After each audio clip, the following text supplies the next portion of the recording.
कुछ ऐसे भी बैठे होंगे यहाँ जो साल बीत गई है, सालों बीत गई है, एक ही घर में रहते, कमरे अलग अलग हैं, बोलते नहीं है।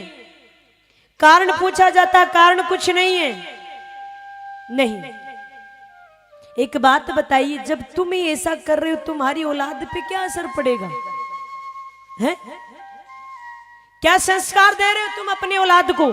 जब तुम्हारा आपस में तालमेल नहीं है, तुम एक गृहस्थी को अच्छे से नहीं चला सकते, पत्नी अलग चलती है, पति अलग चल रहा है, तुम क्या संस्कार दोगे? ऐसा मत कीजिए। एक जगह रहना सीखिए, तालमेल से रहिए, प्रेम से रहिए। प्रेम बहुत बड़ी चीज है और ये कथा प्रेम ही करना सिखाती है, नफरत करना तो ये संसार सिखाता है। एक दूसरे से ईर्ष्या करना तो हम यहीं से सीखते हैं।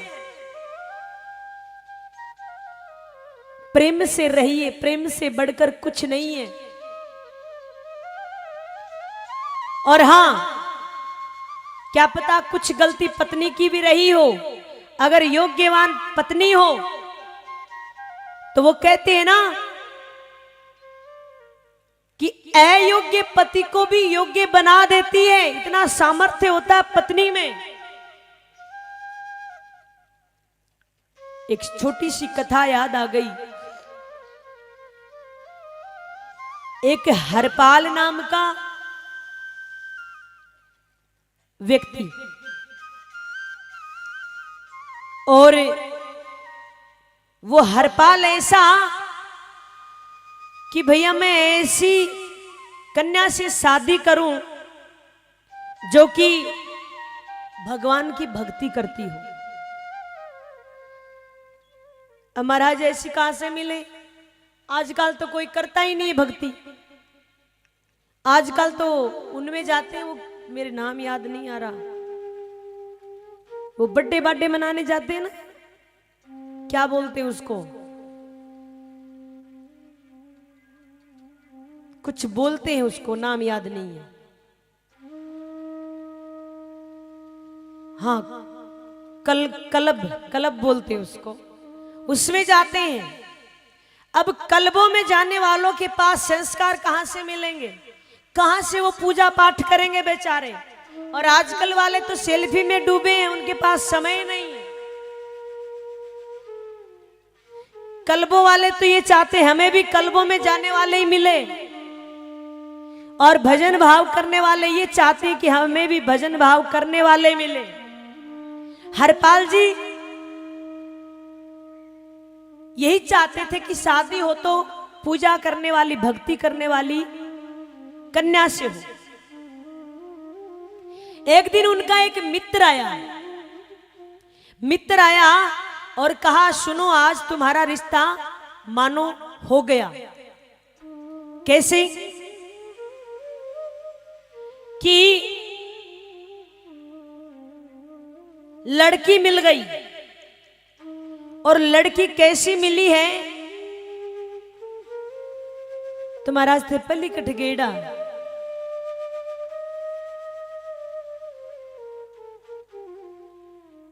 सबको ध्यान धारेगा नहीं।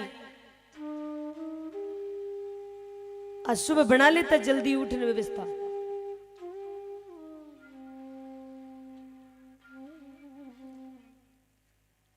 अब जो कन्या मिली उसकी क्या शर्त कि मैं उससे शादी करूं जो रोज 1000 संतों को भोजन करवा दे। कितने? ए माताओं कितने? 1000। 1000 संतों को भोजन करवा दे। अब महाराज हरपाल जी ने हां भर ली, खुश हो गई, बोला अच्छी बात है, इससे अच्छी बात और क्या चाहिए। दादा परदादा खूब धन छोड़कर गए थे, बोला ठीक है मंजूर है। शादी हो गई। अब हरपाल जी तो रोज 1000 संत बुलाए, हजारों के साथ और भी आ जाए महाराज, सबको करवाएं भोजन। भोजन करवाते करवाते काफी वर्ष बीत गए। और अब धन जो था वो खत्म होने लग गया। क्यों? क्योंकि दादा परदादाओं का धन था, खरीदा उन्होंने था नहीं, कमाते थे नहीं। लेकिन संतों का भोजन नहीं रुकना चाहिए। अब महाराज लोगों से उधार लेने लग गए कि भाई तुम दे दो, मैं व्यवस्था करवा दूंगा। 1 साल बीत गई, भोजन चल रहा है, लेकिन उधार लाए और भोजन करवाए संतों को। अब लोगों ने उधार देना बंद कर दिया। क्यों? बोले ये हरपाल तो ले जाता, वापस देने का नाम ही नहीं। वापस दे कहां से? कमाती नहीं है। लोगों ने देना बंद कर दिया। बोले भैया हम नहीं देंगे, तू वापस तो देता ही नहीं। हरपाल जी ने क्या किया? चोरियां करनी शुरू कर दी। चोरियां ऐसा नहीं कि भाई चोरी करे तो अपने काम में ले, नहीं, चोरी कर रहे हैं। क्या चोरी कर रहे हैं? खाद्य पदार्थ। रसोई घर में जाते और खाने का सामान चुरा कर ले आते। कोई धन नहीं चुराते। ये माताओं सामने देखो। अब महाराज खाने का सामान चुरा लेते और ले आते, संतों को भोजन करवाते। अब सब ध्यान रखने लग गए कि ऐसा कौन चोर है जो मतलब खाने का सामान चुराता है। लोग अपने रसोई घर का ध्यान रखने लग गए। उस टाइम इतना ताला नहीं लगाते थे कोई। अब हरपाल जी ने क्या किया?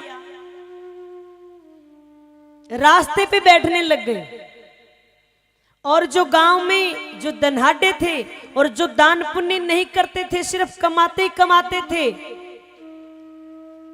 कुछ लोगों की आदत होती, कमाते ही कमाते हैं, यही कर लूं वो ही कर लूं, बेटे के लिए कर दिया, पोते के लिए कर दिया, पड़पोते के लिए कर दिया, पर दान नहीं करे भैया। चमड़ी चली जाए पर दमड़ी नहीं जाए। बहुत है ऐसे, पैसे बहुत है पर ये नहीं है। क्या नहीं है? मन नहीं है। और दान वही कर पाता जिसका मन होता है। हर किसी के बस की बात नहीं है दान करना। और जिसका मन है बेचारों के, उनके पास कभी कभी होता नहीं। ऐसे भी देखे मैंने। तो ऐसे जो लोग होते हैं मतलब कमाते संचय करते जाते, उनको वो लूट लिया करते रास्ते में। उनको लूट लिया करते, उनका धन और धन ले जाकर संतों को भोजन करवाते। देखिए भक्ति, देखिए भगत की। भगवान भी उधर देख रहे हैं कि इसके पास धन की कमी आ गई है, निज काम में नहीं ले रहा है, सिर्फ संतों को भोजन करवा रहा है। उसकी भक्ति पे, उसके संतों के भोजन पे भगवान रीझ जाते हैं। अब भगवान क्या करते हैं? आज सुंदर सा स्वरूप बनाते हैं। मोटा थोड़ा आगे पेट, सेठ का रूप बनाते हैं, धोती बांधते हैं, सर पे पगड़ी बांधे महाराज। अब लक्ष्मी जी पूछे कटे जाओ। बोले मारो भगत बुलावे। बोले आज तो घना ही चोखा लाग रहे हो, मैं भी चालू। बोले नहीं मैं भी चालू। तो भगवान ने कहा चलो ठीक है, चल लो, तुम भी चल लो। भगवान ने इतना सुंदर स्वरूप बनाया, सभी अंगुलियों में मोटी मोटी अंगूठियां और गले में इतने सुंदर सुंदर हार, गले हाथों में पोंची, इतना श्रृंगार किया भगवान ने। और मां लक्ष्मी भी खूब एकदम सज धज कर पूरा गहना पहनकर तैयार। अब हरपाल जी जंगल से पहले जो रास्ता है गांव से निकलता हुआ, उस रास्ते पर बैठे हैं कि अब कल के भोजन की तैयारी करनी है। कल संत आएंगे और भूखे जाने नहीं चाहिए। बैठे वहां पर इंतजार कर रहे हैं। और अब महाराज झन झन झन झन आवाज आ रही है। हरपाल जी के कान खड़े हो जाते हैं।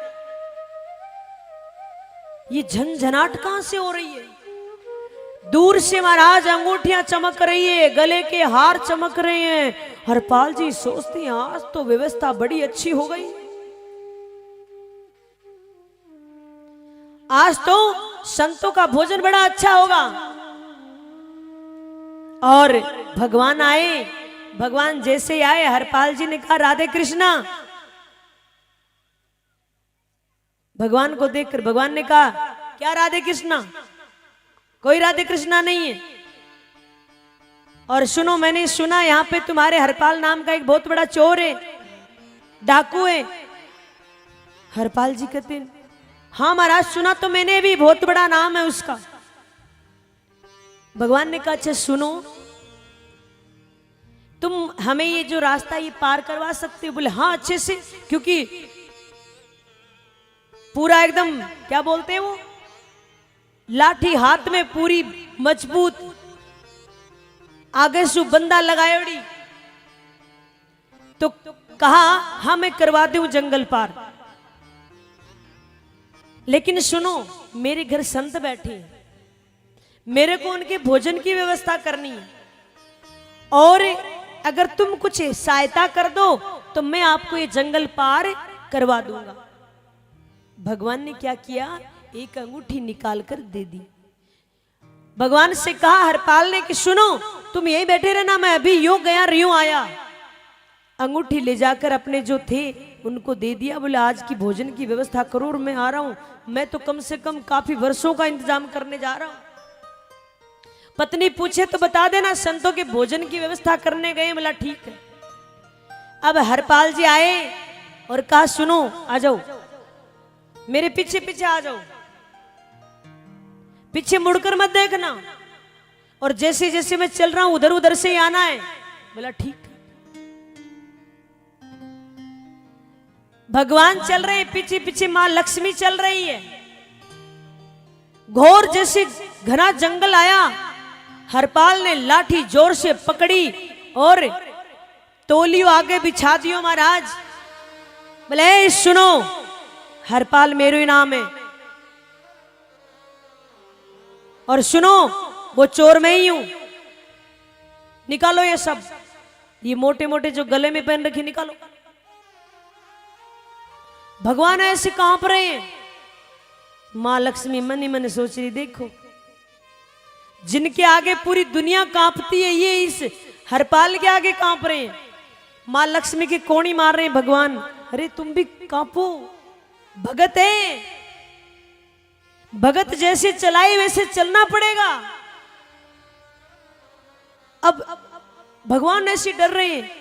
हरपाल कह रहा है ये गले का निकालो, भगवान ऐसे निकाल रहे हैं। ये अंगुलियों में मोटी मोटी है ना, ये सब निकालो, एक भी नहीं छोड़नी है। मैंने तुमसे राधे कृष्णा करी, तुमने राधे कृष्णा नहीं करी, निकालो सब। भगवान सारी अंगूठियां निकाल रहे हैं, सारे जेवरात निकाल दिए, कानों की कुंडल सब निकाल दिए। एक अंगूठी बच गई महाराज, वो निकल नहीं रही। भगवान कोशिश कर रहे हैं। हरपाल ने कहा निकालो निकालो। बोल नहीं महाराज ये बचपन की अंगूठी निकल नहीं रही है, कोशिश कर रहे हैं। हरपाल जी ने कहा एक ही नहीं रखनी है, और ये अंगूठी तो बिल्कुल ही नहीं रखनी है, और नहीं निकल रही तो सुनो। चाकू निकाला जेब से, बोला सुनो तुम्हारी अंगुली काट देते। बोला क्या काम है इस अंगुली का? अब जैसे हरपाल अंगुली काटने की कोशिश करी, जैसे चाकू लगाने वाला था, भगवान साक्षात अपने विराट रूप में आ जाते, और जैसे भगवान को देखता हरपाल चरणों में गिर जाता है। मां लक्ष्मी के साक्षात दर्शन कर रहे हरपाल जी, और कहा भगवान आप,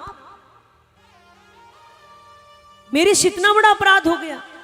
आप कहा अपराध नहीं हुआ, हम जानबूझकर आए थे तेरी मदद करने के लिए। और हरपाल ले जा ये सारा गहना, सारा जेवरात ले जा, और सुन ये एक दिन का नहीं, तू जब तक जीवित रहेगा ना तब तक साधु संतों को भोजन करवाना ये कभी खत्म नहीं हो सकता, ले जा। हरपाल जी ने पोटली बांध ली और कहा, सुनो, तुम ऐसे मत जाओ। क्यों?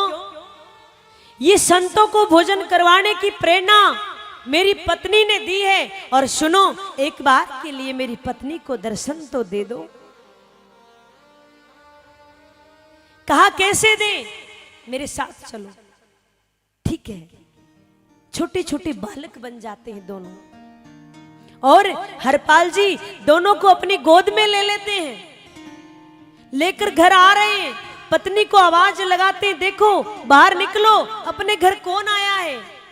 पत्नी बाहर आती है और देखती दो छोटे छोटे बालक हैं। कहती है, अरे इतने सुंदर बालक। हरपाल जी ने कहा, बालक नहीं है, ये बालक नहीं है, ये भगवान है। और इतना कहते भगवान अपने उसी स्वरूप में आ जाते हैं, दोनों को दर्शन देते हैं। बोलिए कृष्ण कन्हैया लाल की जय हो। देखिए, पत्नी में सामर्थ्य था। पत्नी ने जैसे कहा, पति ने वैसे किया, और अंत में सबसे पहले दर्शन भगवान के पति ने किया, उसके बाद पत्नी ने किया। तो पत्नी अगर सामर्थ्यवान हो सकती है, तो गलत रास्ते पे चले हुए अपने पति को भी सही रास्ते पे चला सकती है। ऐसा नहीं कि आप सामने बोलो, नहीं, सामने बोलने से कुछ नहीं हो सकता। अच्छा, गृहस्थी क्यों बिगड़ती है? आप जब सवाल जवाब करने लग जाओगे, एक छोटी सी बात का तुम बतंगड़ बना दोगे, तभी तो गृहस्थी बिगड़ती है। छोटी सी बात है, प्रेम से पूछिए क्या बात है। हमारी गलती है तो माफ करना, हम दोबारा ऐसा काम नहीं करेंगे। पति की अगर देखो गलती सबसे बन जाती है, हम कोई भगवान नहीं है, हम इंसान हैं, और इंसान से हरदम गलती होती ही रहती है। और जिससे गलती नहीं होती, मानो वो साक्षात भगवान है। हम इंसान हैं, हमसे गलती हो जाती है, लेकिन हर गलती का समाधान भी हमारे पास है। कोई भूल नहीं रही, सालों गुजर गई है, ऐसी भी मेरे पास आती हैं, रोती हैं, गिड़गिड़ाती हैं बेचारी, दीदी क्या करें। अलग कमरे में सोते हैं, बच्चे बड़े हो गए हैं, क्या संस्कार मिलेंगे बच्चों को, कैसे रहें हम, क्या करें। घोर संकट में फंस जाती हूं मैं भी, क्या रास्ता बताऊं। मैं ये भी नहीं कह सकती कि तुम छोड़कर चले जाओ, बच्चे बड़े बड़े हैं, क्योंकि मैं कह नहीं सकती मेरी जुबान से तुम छोड़कर चले जाओ, क्योंकि मेरा काम है एक टूटे हुए परिवार को बांधना, मैं बंधे हुए परिवार को तोड़ नहीं सकती।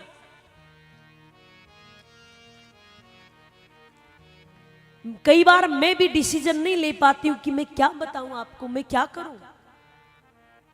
ऐसा मत कीजिए, ये जीवन बड़ा छोटा है, और इस जीवन में प्रेम करना सीखिए। चाहे अच्छा आपके पति देव है, आपका दुश्मन नहीं है ना, ये भाव समझिए कि भगवान ने, क्या पता भगवान अपना स्वरूप बनाकर आ गए होंगे, मेरे से जो हो सके वो मैं सेवा करूं।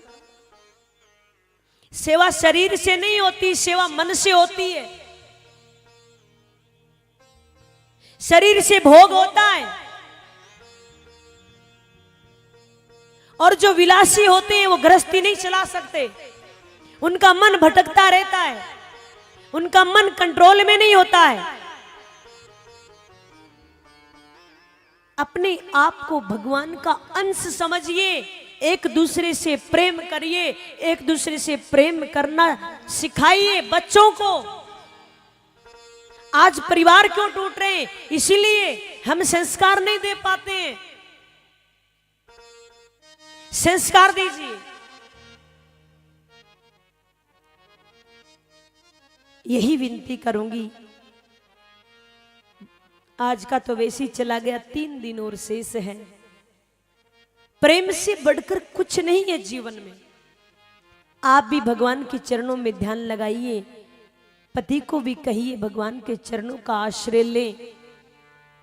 और बच्चों को भी सुबह सुबह जल्दी उठाकर ये सिखाएं कि सबसे पहले भगवान के चरणों में नमन करें, माता पिता को नमन करें, उसके बाद में स्नान ध्यान कर कर वो पढ़ने लिखने को जाए। पढ़ने जाने से पहले उनको बताइए कि कुछ चौपाई भी आपको पढ़कर जानी है, हनुमान चालीसा याद करवाइए, रामचरित्र मानस पढ़ना सिखाइए।